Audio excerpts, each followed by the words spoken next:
Aleluia! Então, querido, eu gosto muito de falar um tema específico, né? E já fazia algum tempo que o Senhor já tinha tratado sobre esse assunto. Na verdade, Ele sempre fala comigo a respeito desse assunto. E eu já tinha essa ministração, esse esboço pronto. E o Espírito disse, você vai ministrar no culto de domingo à noite. Então, eu estou aqui para ministrar sobre aquilo que o Senhor trouxe ao meu coração. Amém? Aleluia. Quantos sabem qual é a sinalização do nosso pastor Fábio para esse ano, para a nossa igreja? Um ano de intimidade. Amém? E como é que nós podemos ter mais intimidade com o Senhor? Me diga assim, algumas coisas que a gente faz com que a gente tenha mais intimidade com Ele. Oração. Palavra, adoração. O que mais? Comunhão. Oi? Obedecer a palavra, praticar a palavra, não é verdade? Mas tudo isso a gente sempre leva para o nosso espírito, não é verdade? E pouco é se tratado de outra coisa, que é justamente o campo de batalha de Satanás. E o que é?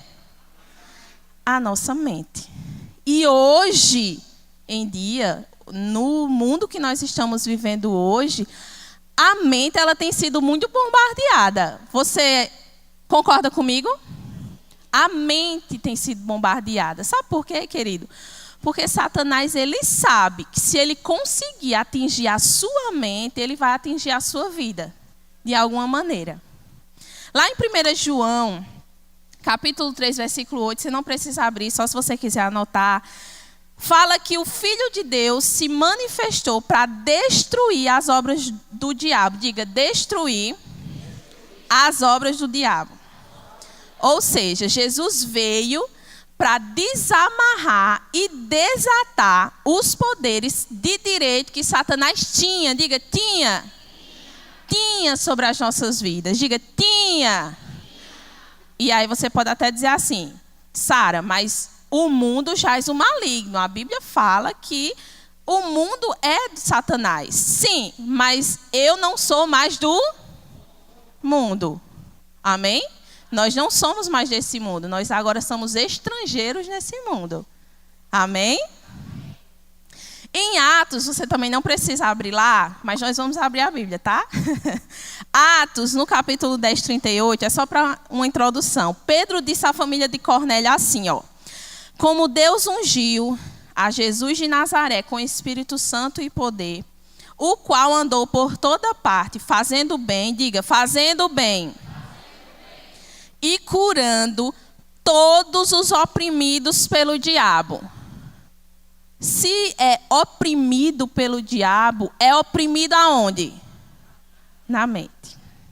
Porque Deus estava com ele. Ou seja, nós vemos aqui que a principal área que o inimigo procura atacar é uma mente que não está renovada. E aí eu perguntei, o que é que faz a gente ter intimidade com Deus? Renovar a nossa mente. E renovar a mente, a oração faz parte de renovar a mente. A leitura da Bíblia faz parte de renovar a mente. A comunhão com os irmãos faz parte de renovar a mente. Você sabia disso? Andar em amor faz parte de renovar a mente. Por quê? Porque a nossa fé só opera pelo amor. Como é que eu posso andar em fé se eu não ando em amor? Na verdade, você pode até achar que anda em fé, mas se não tem amor, não funciona. A Bíblia diz que você pode falar até a língua dos anjos, se não tiver amor, de nada serve. Então, a batalha espiritual, ela tem muito mais a ver com você assumir o controle da sua mente e crucificar a sua carne do que lidar com o diabo. Como assim, Sara? Tem mais a ver com eu dominar minha mente e crucificar a minha carne do que eu lidar com o diabo? Sim. Primeiro, Satanás, ele é um inimigo o quê? Tá vendo que você sabe? Eu gosto de perguntar porque você sabe. Satanás, ele é um inimigo vencido. Então, por que a gente vai estar lutando com um derrotado? Não faz sentido, né? Pronto. Quando nós mortificamos nossa carne diariamente, vivendo a nossa vida como mortos para o pecado, nós não cedemos à tentação. A Bíblia diz que eu e você, nós estamos mortos para o pecado. Se você der um tapa numa pessoa morta, ela vai reagir? Se você cuspir, ela vai reagir? Se você beliscar, ela vai reagir? Não. Por quê? Porque ela está morta. A mesma coisa somos conosco. Nós estamos mortos para o pecado. Amém? Sara, então por que tanta coisa ruim acontece? Por que tanta coisa acontece depois que eu aceitei Jesus? Tanta coisa ruim já aconteceu. Você já ouviu alguém dizendo isso? Depois que eu aceitei Jesus, tanta coisa ruim aconteceu. Não é que tanta coisa ruim aconteceu, é porque os olhos do seu entendimento foram abertos e você pôde ver tudo de ruim que já estava acontecendo. Entendeu? E agora, Sara, o que é que eu faço? Agora a gente vai consertar. Por quê? Seu espírito, ele foi recriado. Foi recriado. E nós somos um cetrino. Meu espírito foi recriado quando eu nasci de novo. Mas a minha mente e o meu corpo, eles continuaram a mesma coisa. E agora nós precisamos renovar nossa mente para que as coisas do velho homem não continuem prevalecendo. Amém? Aleluia. E nós vamos ver, querido, no Novo Testamento, existem 5 passagens que falam sobre você guerrear, sobre você combater, sobre você militar. Essa palavra, guerra, combate, dependendo da versão, pode ter milícia, militar. Todas essas 5 vezes nós vamos encontrar na Bíblia, nenhuma delas é contra o diabo. Você acha interessante isso? Porque eu achei. Vamos ler? Vamos lá. Agora a gente vai abrir 2 Coríntios, no capítulo 10.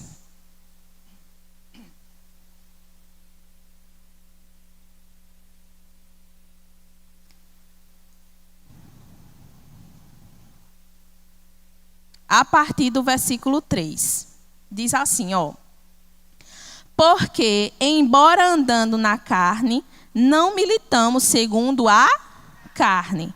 Porque as armas da nossa milícia não são carnais, e sim poderosas em Deus, para destruir fortaleza, anulando nós sofismas, e toda altivez que se levantem contra o conhecimento de Deus, e levando cativo todo o pensamento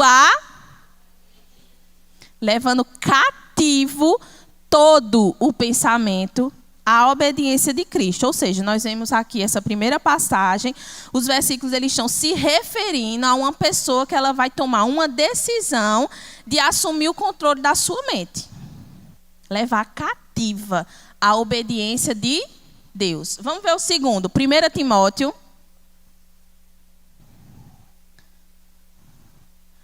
1 Timóteo, no capítulo 1.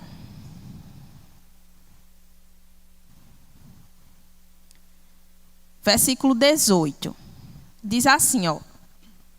Este é o dever de que te encarrego, ó filho Timóteo. Isso é Paulo falando para Timóteo.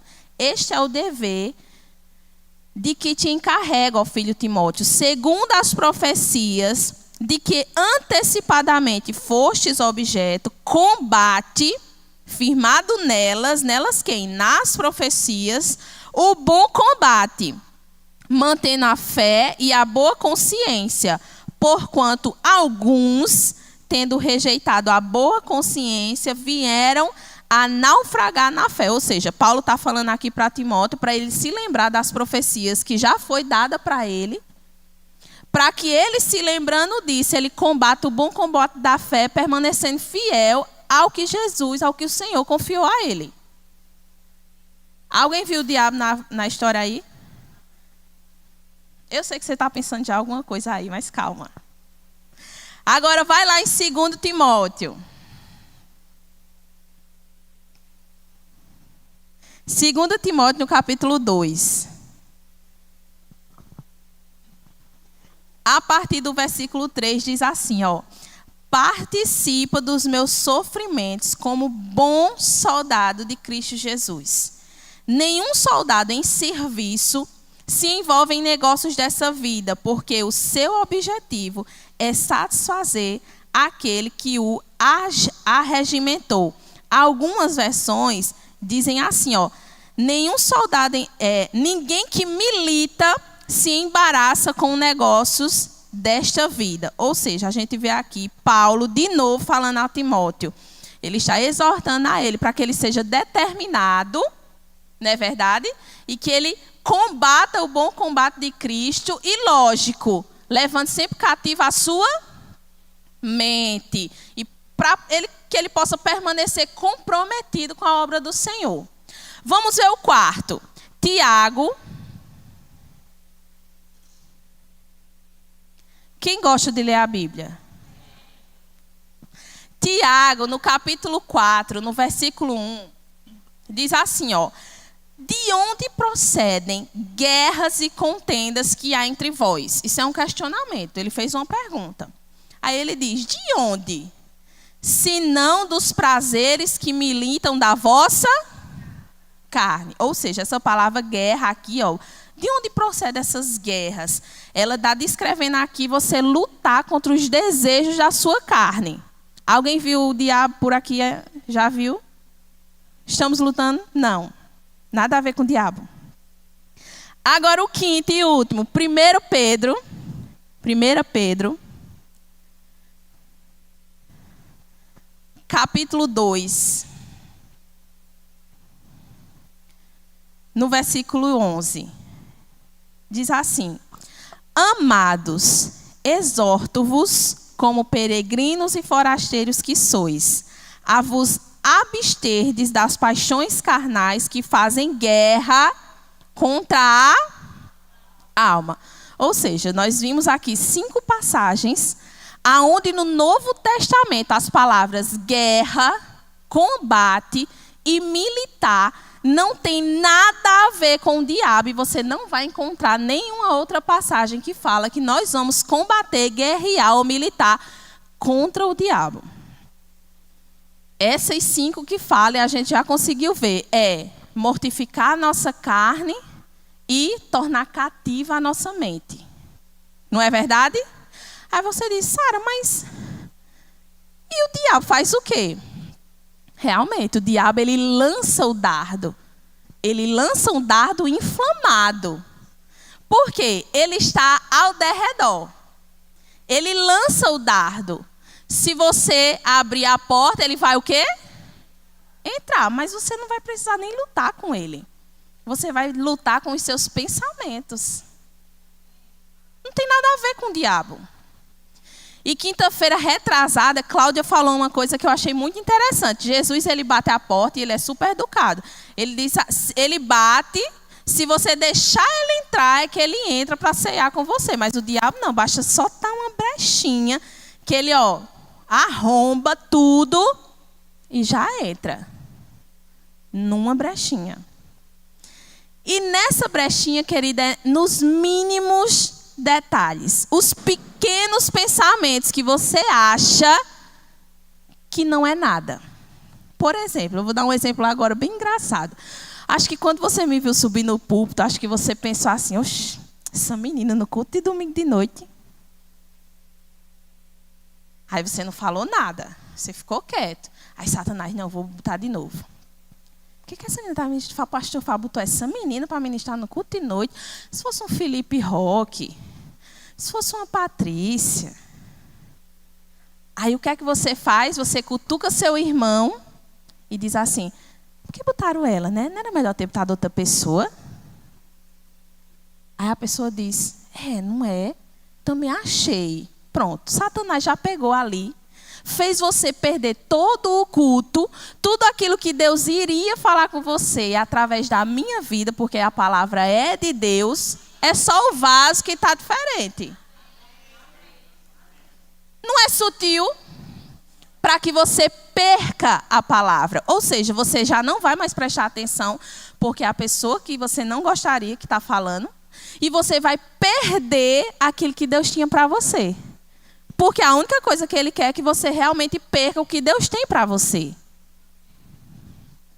Sutilmente. Não é verdade? Então, diante de todos esses 5 versículos que nós vimos, nós estamos vendo que nós não guerreamos com Satanás. E o que a gente faz, Sara? Você sabe, diga. Não, você sabe. Opa, escutei. Resistir ao diabo. Você não luta. Jesus já fez isso por mim e por você. Você resiste. E como é que eu resisto, Sara? Renovando a mente com a palavra, orando, louvando, tendo comunhão com os meus irmãos, andando em amor. É assim que eu resisto. Agora deixa eu te dizer. Se você estivesse no deserto, como Jesus estava, 40 dias e 40 noites, sem comer, e Satanás viesse para você e diz, essa pedra aqui,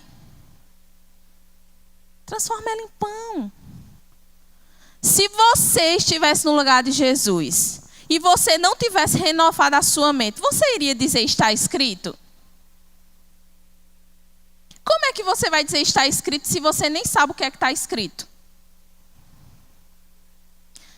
Como é que eu não quero ter falta de nada, mas eu não sei o Salmo 23? Para poder declarar. O Senhor é o meu pastor. Está escrito. Nada me faltará. Aí Satanás lança o dado, mas a geladeira está vazia. Alô? Mas está escrito. O Senhor... você vai cansar ele. Aí ele, fugirá de vós. Mas às vezes, querido, é Satanás que cansa a gente.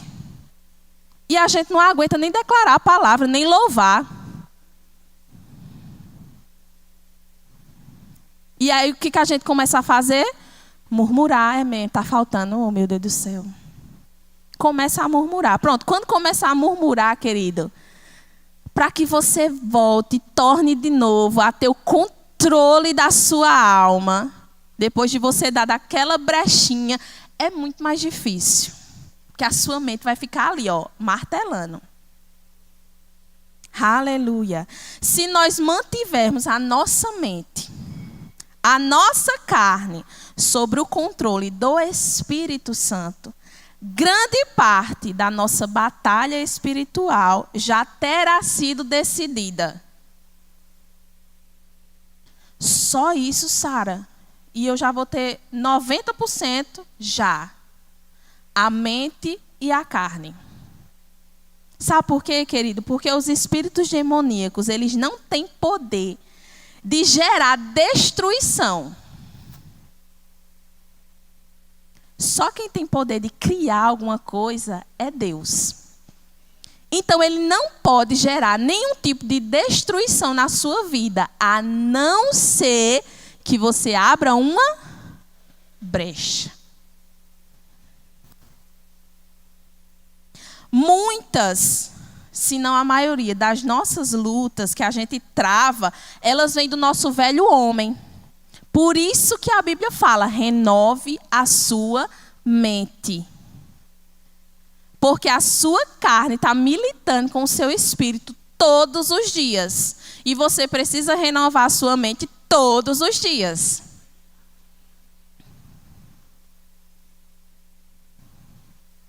Quem aqui faz algum tipo de atividade física? Eita, Jesus, pega eles, Pai. Qual é o mínimo de dias que você faz atividade física? O mínimo 3, não é verdade? E os médicos dizem, no mínimo 3, não é? Quem aqui vai de domingo a domingo? Felipe vai. Quem aqui vai de domingo a domingo? De segunda a sábado. Segunda a sexta. Também, segunda a sexta. Sábado e domingo é correria com a Helena. Quem aqui vai segunda, quarta e sexta? Ó, já está nos 3, não está? Agora a atividade física foi mais ou menos porque tem gente que não faz. Quem aqui come todo dia?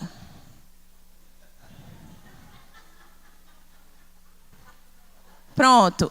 Qual é o mínimo de refeição?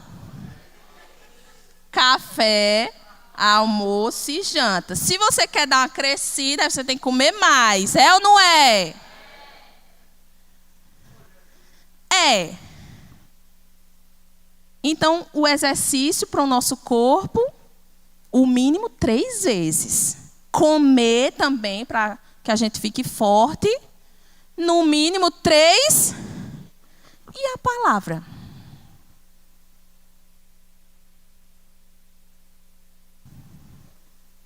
Eu nem vou perguntar o mínimo. Não vou. E a palavra? Porque, querido, se o seu corpo precisa se alimentar todos os dias, no mínimo 3 vezes ao dia, por que seu espírito tem que ser só no domingo?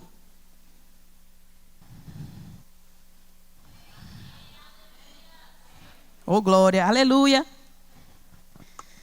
Muitos pensamentos e lutas que nós travamos, ele vem justamente do nosso velho homem.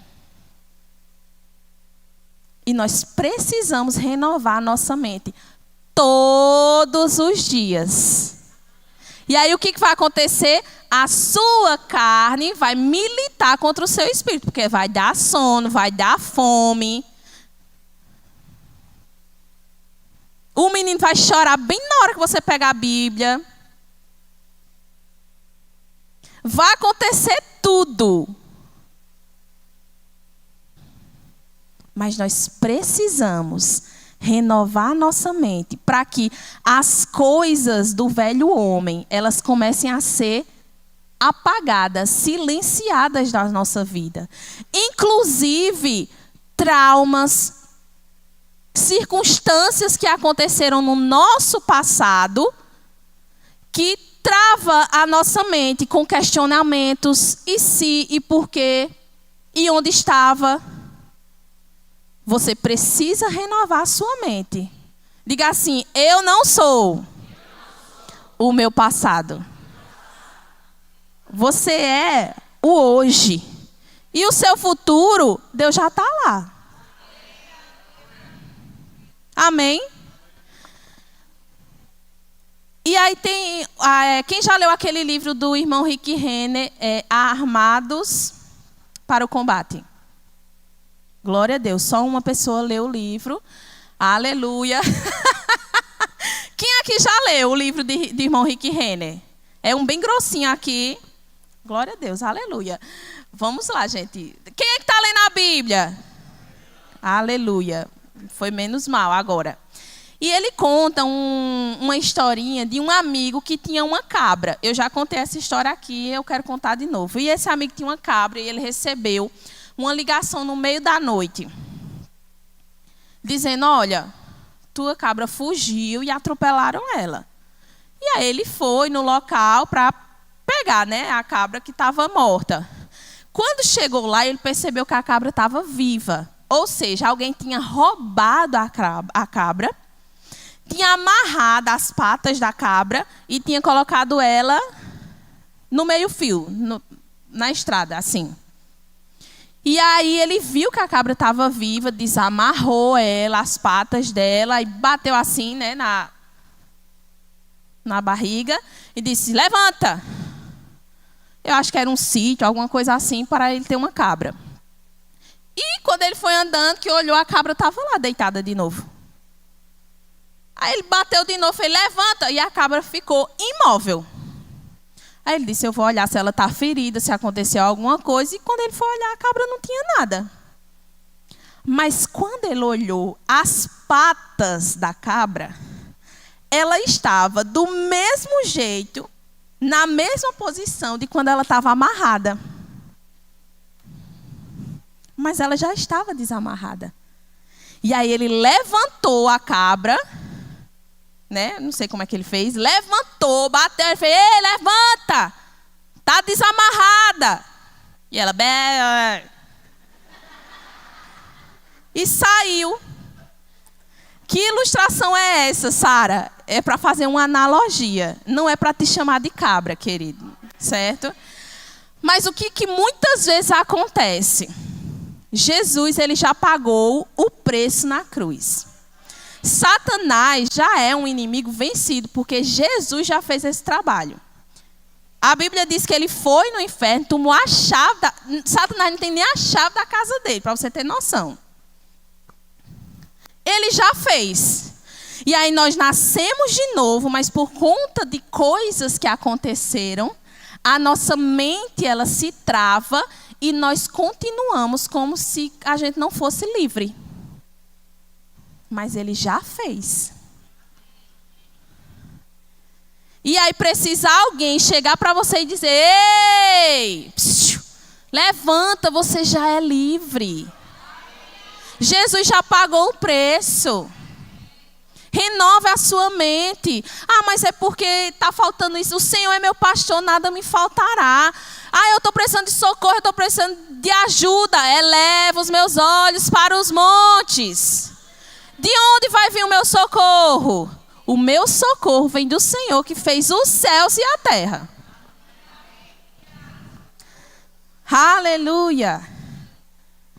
Aleluia. Embora, querido, o homem interior, ele já tenha nascido de novo, seu espírito, que ele já é salvo. Ele já é salvo. Ele foi recriado. Se você nasceu de novo, o seu espírito, ele já é salvo. Mas você precisa renovar a sua mente. Você precisa crucificar a sua carne, para que você tenha um crescimento e um desenvolvimento espiritual.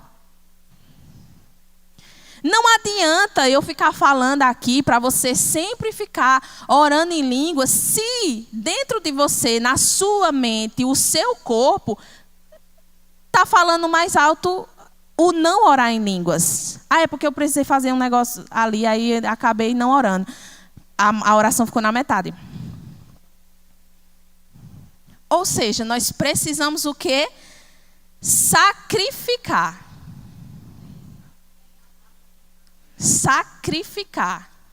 Porque, querido, se Jesus fez todo o sacrifício na cruz, inclusive na terra, e nós vamos ver, por que a gente não consegue também sacrificar a nossa carne?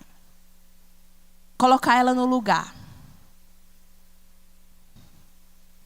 Quais são alguns exemplos de portas abertas que a gente pode estar dando para o diabo? Pensamentos errados. Sabe, querido, pensamento errado a respeito de você, a respeito de outra pessoa. Crenças erradas. Lembranças, como eu falei, lembranças traumáticas, terríveis que você pode ter passado, mas você não é o seu passado. Medos que foram transferidos para você. Isso são portas abertas para o diabo. E anos também de alguma doutrina incorreta. Por exemplo, qual é uma doutrina incorreta? Que Deus mata, que Deus coloca doença. Deus não faz isso. Deus não mata. Ah, se não veio pelo amor, vai vir pela dor. Não, não com Deus. A bondade dele nos segue. Um Deus que deu o seu próprio filho para morrer por mim e por você, depois ele vai colocar uma doença que ele mesmo já disse na cruz que já sarou todas as suas doenças. Tá? Faz sentido para você? Ele levou sobre si todas as minhas enfermidades, mas ele colocou uma doença para que eu pudesse.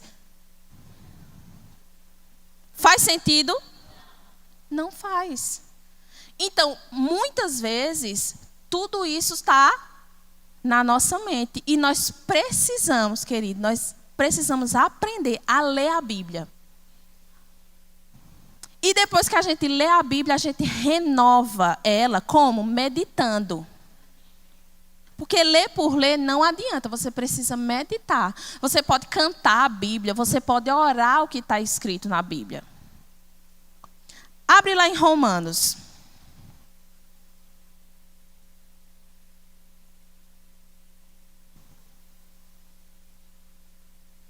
Romanos no capítulo 12.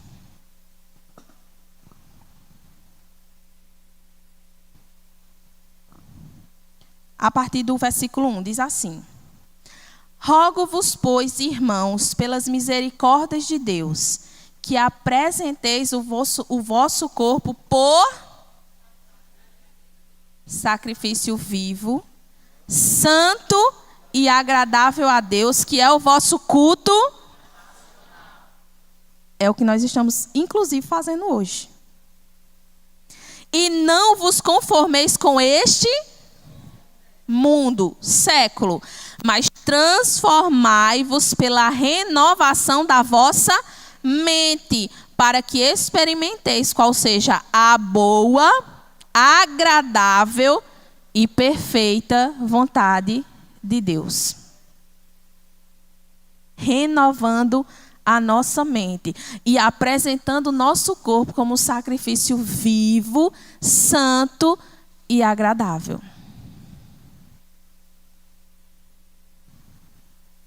Inclusive, querida, a nossa maneira de se vestir deve ser santo e agradável a Deus. Amém? Agora eu quero que você abra lá em Lucas.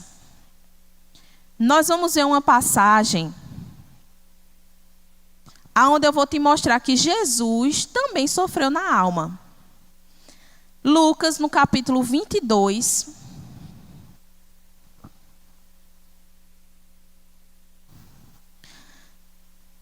A partir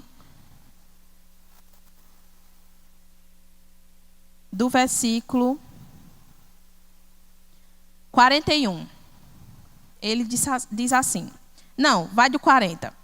Chegando ao lugar escolhido, Jesus lhes disse aos discípulos, 3. Orai para que não entreis em... Ele falou o quê? Para o quê? Orai. Ele, por sua vez, se afastou cerca de um tiro de pedra e de joelhos orava, dizendo: Pai, se queres, passa de mim este cálice. Contudo, não se faça a minha vontade, e sim a tua. Então, lhe apareceu um anjo do céu que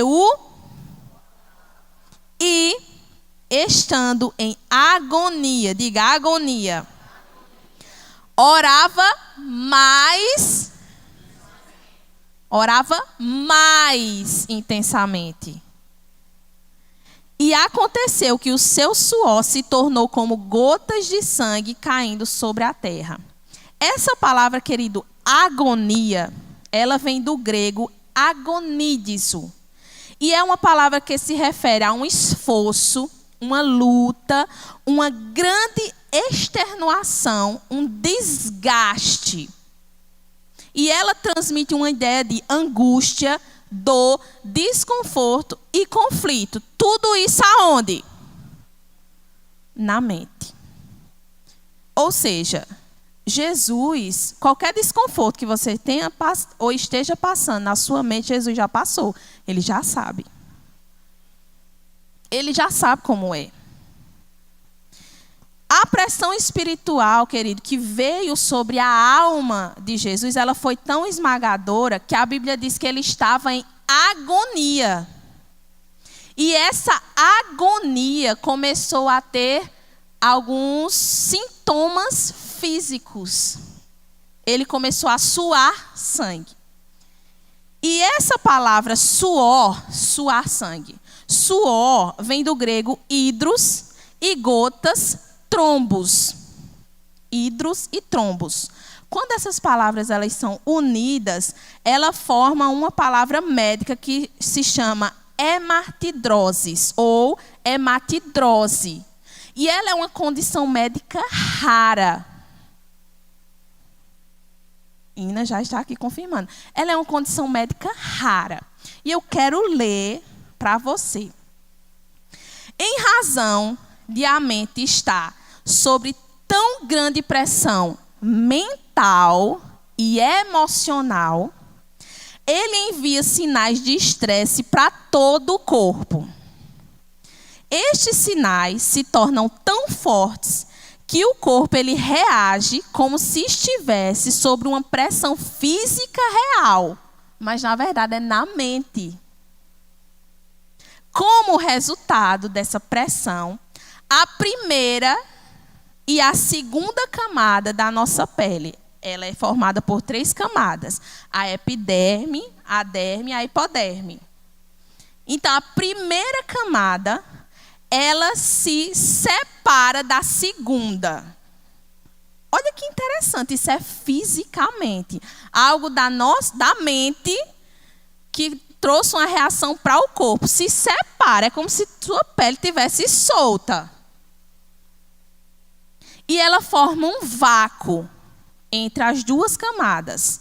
E o sangue coagulado se infiltra nesse vaso e começa a sair pelos poros, se misturando para o suor. Mas essa condição, querido, ela é rara. E ela acontece quando a sua mente, a sua alma está sob uma pressão extremamente dolorosa. E essa foi uma batalha espiritual a maior que Jesus já enfrentou, porque teve sintomas no corpo dele. Quem aqui já suou sangue? Eu nunca suei sangue, querido. E eu já passei por muita coisa. E eu acredito que você também. Mas eu não suei sangue. E sabe o que é que eu vejo nessa passagem? Jesus está dizendo assim: eu vou passar para que você não precise. Eu vou passar tudo isso. E mesmo se você passar, eu sei que você não vai chegar a suar gotas de sangue, mas mesmo se você passar, eu vou ser o seu socorro bem presente, porque eu sei o que você passou ou está passando.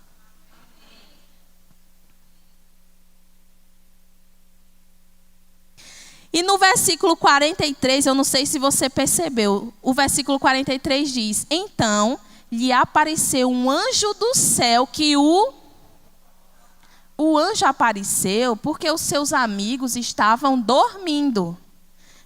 A Bíblia fala, eles não puderam orar com Jesus nenhuma hora.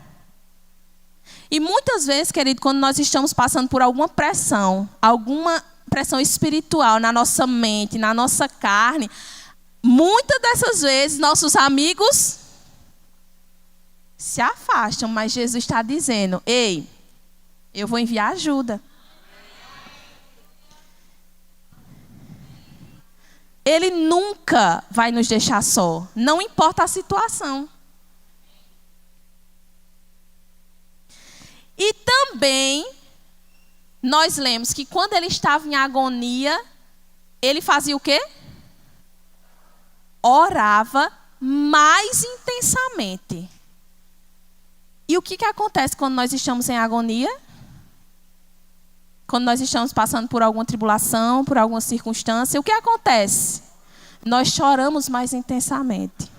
Nós reclamamos mais intensamente. Nós murmuramos mais intensamente e esquecemos de orar intensamente. Mas deixa eu te dizer uma coisa. Quando você renova a sua mente com a palavra, quando a sua mente e a sua boca quiser reclamar, o Espírito vai dizer: ei, está escrito. Está escrito. Eu gosto muito de estudar sobre a alma, porque eu já fui muito massacrada nisso.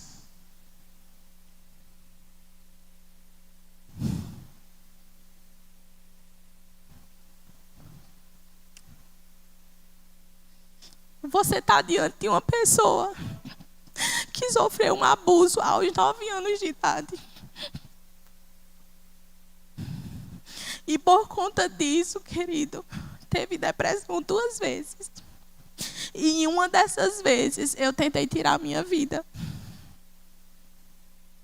E sabe como foi que eu consegui sair de tudo isso, querido?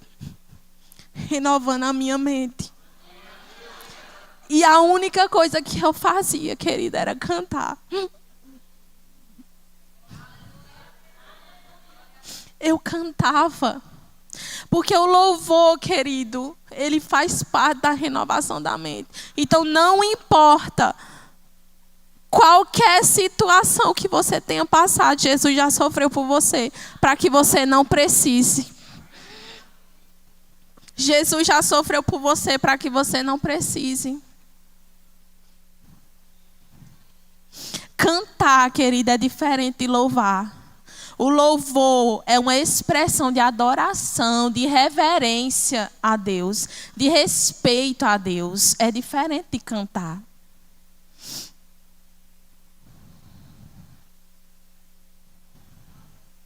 Renovação da mente. Como é que eu posso meditar, querida? A gente já falou, lê a sua Bíblia e medite. Ore, ande em amor, tenha comunhão com os seus irmãos. Sabe por quê? Está escrito aqui, ó. A comunhão com nossos irmãos em Cristo nos proporciona apoio e encorajamento. Para quando você pensar em desistir, alguém chegar para você e dizer: ei, se lembre do que Jesus já fez por você, se lembre de onde Ele já te tirou. Nenhum sofrimento que você passou, querido, vai ser maior do que o que Jesus passou. Nenhum sofrimento vai ser maior, porque Deus entregou o seu único filho para morrer por mim e por você.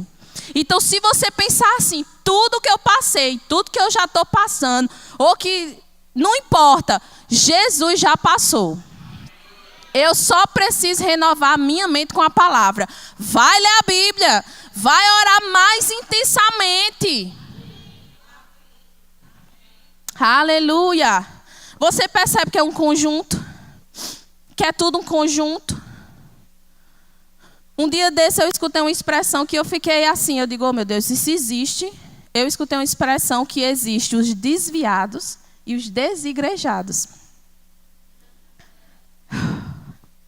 Aí eu respirei fundo, contei até 10. Eu digo: oh, Pai, dá-me paciência. Os desigrejados. Os desigrejados é aqueles que eu amo o Senhor, eu acredito em Jesus, que Ele morreu por mim, mas eu não quero nada de igreja. Não quero nada com igreja, não quero nada com servir, departamento nenhum, não quero nada disso. Só em casa mesmo, tá bom. Mas a Bíblia fala da importância de você ter comunhão com os seus irmãos e você ser igreja aqui mesmo.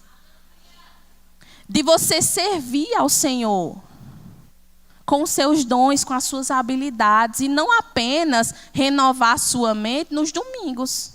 E mesmo assim, não é nem você que está renovando, é outra pessoa que está falando para você. Porque você não parou para meditar, porque você está prestando atenção no que eu estou falando.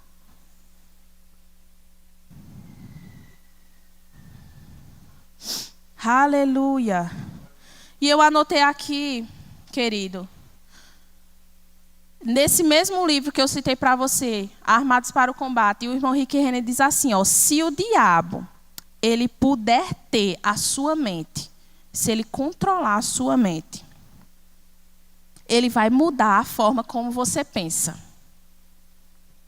Se ele conseguir mudar a forma como você pensa, ele vai mudar a forma como você crê. E se ele mudar a forma como você crê, ele vai dominar as suas emoções.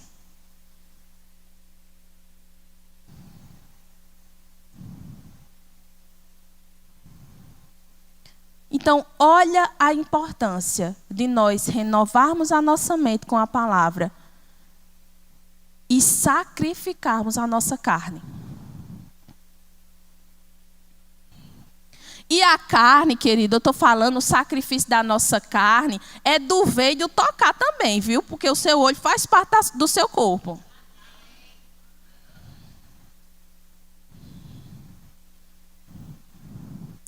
Aí eu pergunto para você, o que é que você anda vendo?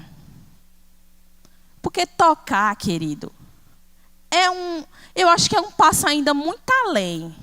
Mas o ver não, o ver é mais fácil. O que é que você está vendo?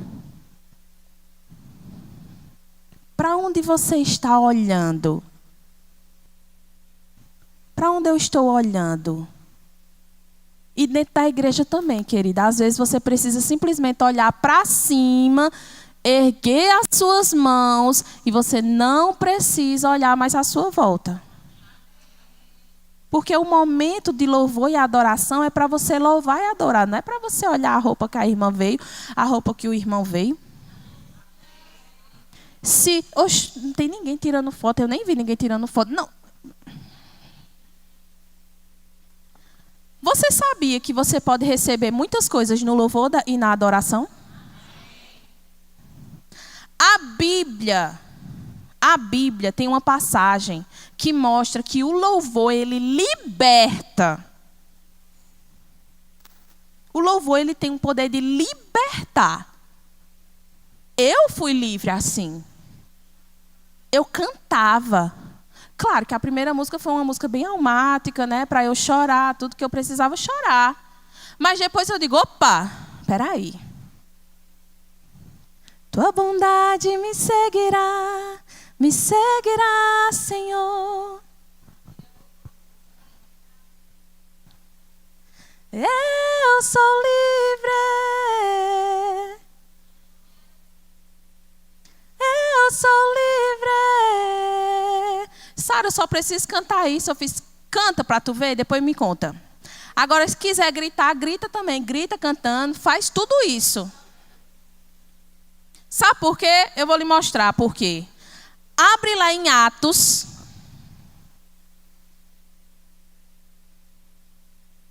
No capítulo 16.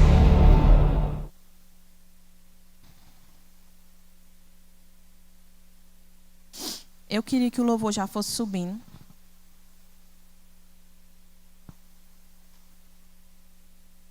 Capítulo 16, a partir do versículo 22.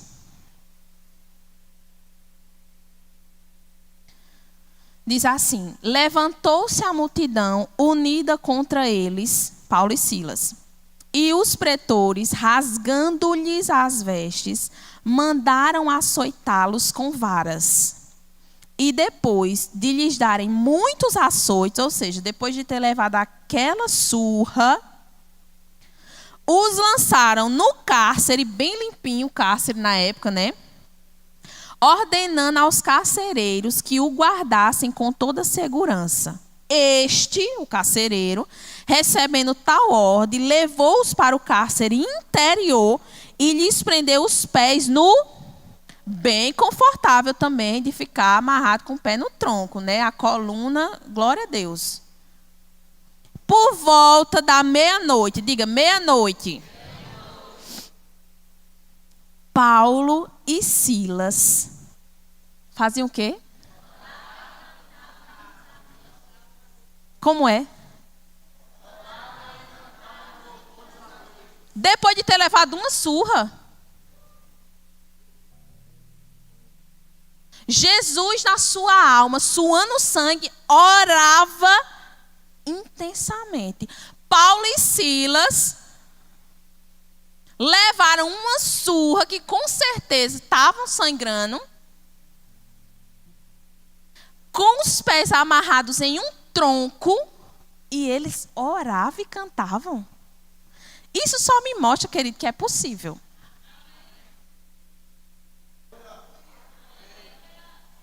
É possível. Versículo 25. Oravam e cantavam louvores a Deus, e os demais companheiros de prisão,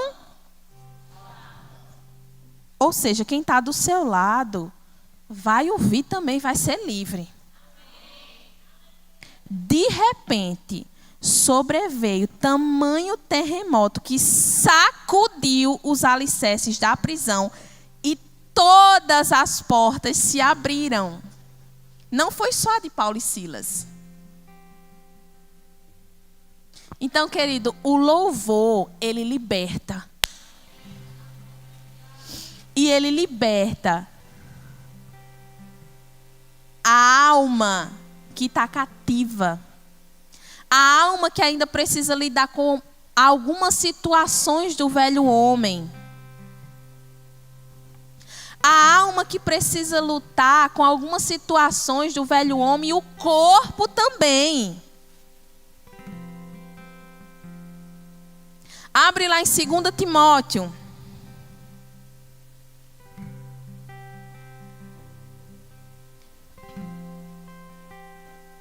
2 Timóteo,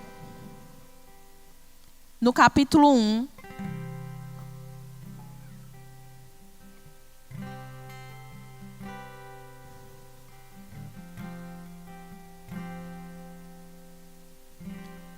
Versículo 7 diz assim: porque Deus não nos tem dado espírito de covardia, ou espírito de medo em algumas versões, mas de poder, de amor e de moderação. O que é uma mente moderada? Essa palavra moderada, querida, ela vem do grego sofrônio, e ela significa uma mente salva e liberta. Uma mente salva e liberta, Sara? Sim. Através da palavra. Através da exposição da palavra. Quando sua mente está renovada, querido, você pensa e fala como uma pessoa livre, salva. E esse novo conhecimento que nós adquirimos, querido, que você adquire através da palavra, começa a transformar a nossa maneira de agir e de pensar. Aleluia. Eu queria que você fechasse seus olhos. Começa a orar em línguas, querido.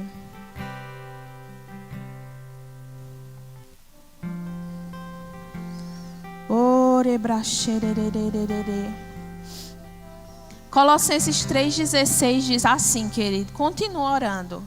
Habite ricamente em vós a palavra de Cristo. Instruí-vos e aconselhai-vos mutuamente em toda sabedoria, louvando a Deus com salmos e hinos e cânticos espirituais, com gratidão em nosso coração. Oh, aleluia.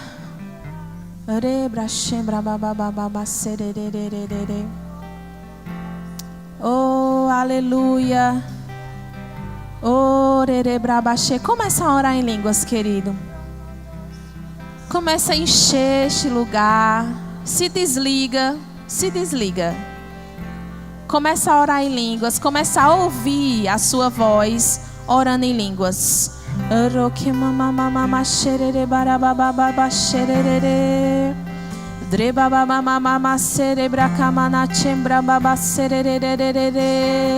Nós precisamos aprender, querido, a nos encolhermos em nós mesmos para ouvir as instruções do Espírito. Escuta aquilo que você está orando. Você não vai entender, mas Ele vai entender.